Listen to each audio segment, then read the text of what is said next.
Bom dia! Todo mundo está acordado? Se não estiver, acho bom acordar direito, porque eu vou iniciar agora com vocês uma aula sobre o humanismo.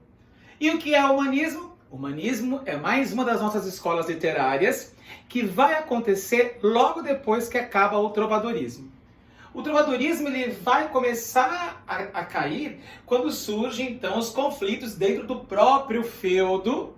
E aí os feudos acabam perdendo o poder e vão surgir então os grandes movimentos burgueses. E aí vão formar os burgos, que são grupos de pessoas fora dos feudos. Então vão se determinar algumas situações. Portugal passa a ser politicamente Portugal, se divide de Galiza, que antes era Galiza junto com Portugal, toda uma mistura. Definiu-se um território onde tem então um rei que vai reger dentro do nosso espaço, e aí surge então um movimento literário que vai se manifestar ali dentro. Importante destacar que o trovadorismo era completamente teocentrista, vocês lembram disso? Pois é, o trovadorismo tinha toda uma influência da igreja. A igreja era o poder central. Todo mundo tinha medo do que acontecia. Porque se algum padre ou alguém da igreja falasse é para fazer isso, todos faziam. Então eles tinham essa insegurança em relação à própria situação religiosa. Mas no humanismo, a ciência começa a tomar conta. Novas pesquisas são feitas. Começam a descobrir que não é a Terra, não é o Sol que gira em torno da Terra, mas é a Terra que gira em torno do Sol. Vão estudar a movimentação da Lua. E não que a Lua se movimenta, mas que a Terra se movimenta em relação a ela. E coisas do gênero. Começam a fazer estudos, começam a fazer várias pesquisas. Então, surge um movimento chamado de antropocentrismo. Certo? O antropocentrismo, ele nada mais é do que um combate ao teocentrismo. Teocentrismo, a igreja é o centro do universo. Antropocentrismo, o homem é o centro do universo. Mas esse homem é representado pela ciência. A ciência agora é fato. Então há um conflito. Há uma briga entre a ciência e a religião. Porque a religião não quer perder. Concorda? Muito bem. Terminam então os movimentos palacianos, a poesia, termina as cantigas. Não existem mais cantigas, elas começam a se decair. E aí surgem as poesias palacianas, que têm uma linguagem muito mais fácil, não são mais musicadas, elas são cantadas, certo?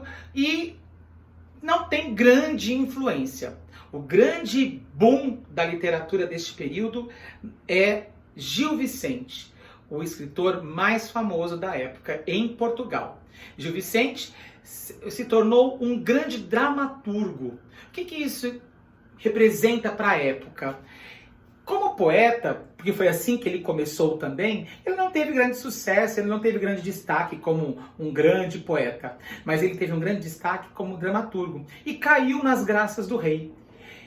Desta forma, ele conseguiu entrar dentro da nobreza. E aí criou suas diversas peças de teatro.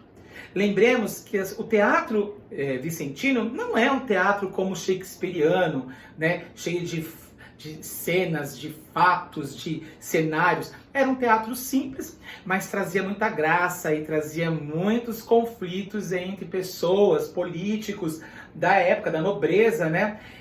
Dentro da própria nobreza, entre o clero, entre a religião. Mas ele não era o tipo de autor que falava mal da religião. Ele falava mal de algumas pessoas dentro da religião.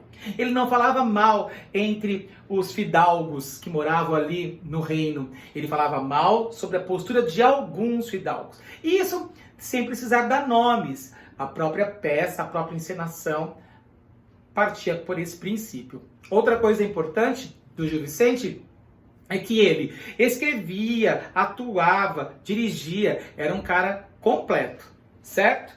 Muito bem. Uma das características muito importantes da peça teatral dele são essas aqui. Ele era muito bom em fazer autos e farsas. Quais eram os autos? Autos eram peças de teatro que tinha sempre um teor religioso. O auto da barca do inferno. vai fazer um conflito entre céu e inferno, quem vai para o céu, quem vai para o inferno. É o julgamento, o juízo final, certo? Outra coisa importante é a ideia de fazer farsas. As farsas nada mais eram do que histórias do cotidiano, do dia a dia das pessoas. Ele fazia intriguinhas, briguinhas para deixar um contra o outro, né? Brincadeiras desse tipo. Então, o alto e a farsa são duas características muito importantes da peça de teatro dele. E personagens, ele também tinha dois tipos de personagens muito marcantes em suas peças. Ele tinha os típicos, que eram esses do dia a dia, a dona de casa, o rico, o cavaleiro, aquele que vinha ajudar, aquela senhora rica. Então esses eram os típicos. E os alegóricos. Quais eram os alegóricos? As criações, anjo, diabo, são seres criados por ele em forma de alegorias. Então esses eram os personagens criados por Gil Vicente. Importante que vocês ouçam, que eu deixei para vocês disponível aí o link, o audiolivro, que está disponível também para vocês conhecerem a peça O Alto da Barca do Inferno. Ouçam, aproveitem esse momento, procurem também apresentações a várias peças que são feitas ali do Gil Vicente. Seria interessante